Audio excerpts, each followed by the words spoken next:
yun po, magandang araw po sa inyo lahat mga kababayan. Magbabahagi po tayo ng babala para sa ating bansa. At lahat po ng mga kababayan na nanonood sa aking mga video ay ito po para sa inyo. Dapat po niyo itong malaman. Mga kababayan, nalalapit na po ang pagbabalik ng Panginoong Hesus. Nakita ko po siya sa panaginip. Talagang hindi po, talagang iiyak ka talaga sa pag nakita mo. Sana po maranasan din ninyo na makita ang Panginoong Hesus sa kanyang pagbabalik. Talaga mga kababayan, nakakaiyak po talaga, nakakatakot kasi ang dami pong maiiwan. Kaya nung panahon po yun, pag-inipan ko po siguro mga 2024, hindi pa po ako nagpapakita sa video nun dahil natatakot po ako. Baka sabihin ako na babaliw, nasisira ang ulo. Sinabihan na po ako ng magulang ko, mga kapatid ko, na wag gagawa ng video dahil makikita ako. Pero hindi. Ngayon po, lumakas na po loob ko. Talagang babahagi ko na po lahat ng mga pangitan ko sa panaginip. Ako po yung nasa babalaan ng Diyos, mga kababayan. At sana po, at tumigil po ako noon. Dati sumikat na po ako sa pagkanta. Sumikat na po ako sa pagkanta. Tumigil na po ako doon mga kabayan. Nag-content po ako doon hindi ng comedy. Sumikat din po ako dyan. Pero tinigil ko po yun. Dahil sa sobrang takot ko dahil nakita ko mga kabayan. Ang pangitan sa panaginip na pagbabalik ng Panginoong Hesus. Napaka talaga mga kabayan. Talagang tutulo ang luha mo pag yan nakita nyo sa panaginip. Sana po, kababayan, mga kababayan, makita nyo rin siya ang Panginoong pagbalik ng Panginoon para mapatunayan ko sa inyo na totoo ang sinasabi ko mga kabayan. Ang pagbabalik po ng Panginoong Hesus talagang diyan kaluluha mga kabayan. Diyan kaluluha. Makikita mo ang daming umaangat na patay. Ang daming pa umaangat na mga buhay. Diyan kababayan. Hindi ko maintindihan kung yun ba talaga ang rapture o ano ba yan.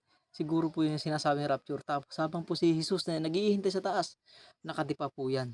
Nakadipa po yan. Nakalutang sa alapaap. At napakarami pong kasamang anghel. Mga kababayan, ito po ang mangyayari pagdating ng Panginoong Hesus. Ang pagdating po ng Panginoong Hesus ay lilindol na sobrang lakas. Magkakabiyak-biyak po ang lupa. Maguguho po ang napakaraming mga gusali. Mga bayan, hindi ko po alam kung bakit ako nagaganito. Hindi ko po alam kung bakit nakita ko po siya sa panaginip. Hindi ko man po siya iniisip. Kaya mga kabayan, nasabi ko nun, sabi ko, ano ba ito? Ano ba po nangyayari sa akin? Bakit pinapakita nyo sa akin ito? Ano ba ang meron sa akin? Ano bang ibig sabihin nito? Kaya kininto ko sa aking mga magulang, sa aking kapatid, ay nagkakaroon po sila ng takot. Sabi sa akin, mga kapatid ko, wag mo na ikwento yan dahil nakakatakot. Ay sabi ko naman po, kailangan ko ibahagi ito sa inyo. Dahil talaga ito yung napakahalaga. Para malaman man ninyo. Talagang sabi lang, hindi ako naghahambog mga kababayan. Talagang ako po mismo ay talagang yun ang nakita ko mga kababayan. Lilindol po ng napakalakas. Yan po, yayanigin po. Tapos po ang maiiwan, grabe kababayan. Kawawa po maiiwan. Kawawa po talagang na yan po. Ang pagdurusa yan, ang galit. Lalo po yung mga sabi lang namumuno po. Yung mga namumuno po sa ating bansa, sa bawat bansa. Yan po magiging kawawa. Maiiwan po yung mga mayayaman. Maiiwan po yan.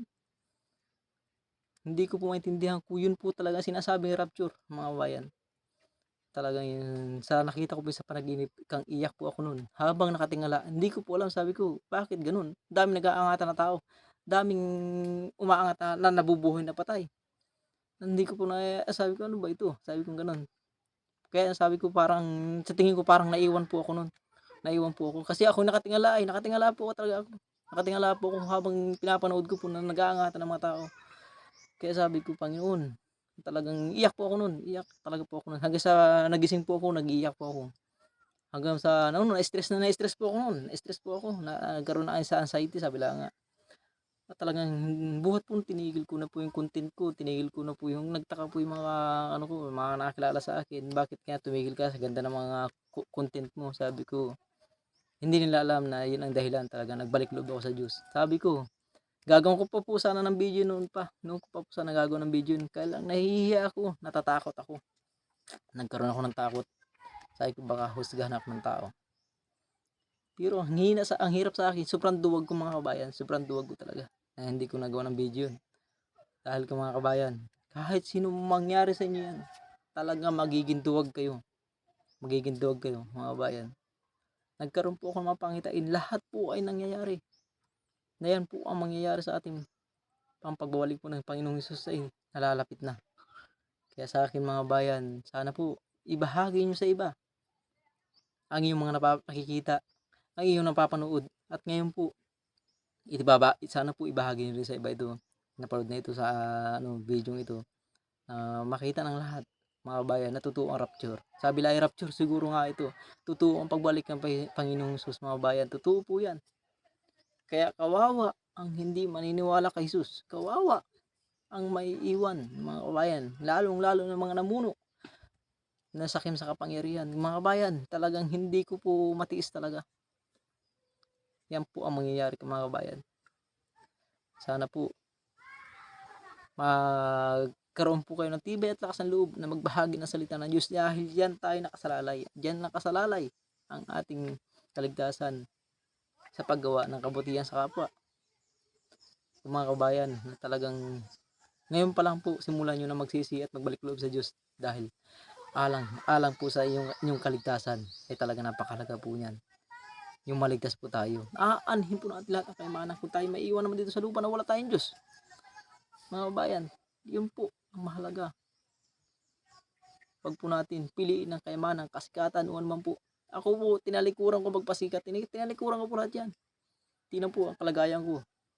Tinalikuran ko po pagsanta, pagpapasikat, alang-alang sa Diyos. At yun lang po. Maraming salamat mga kabayan. God bless you po.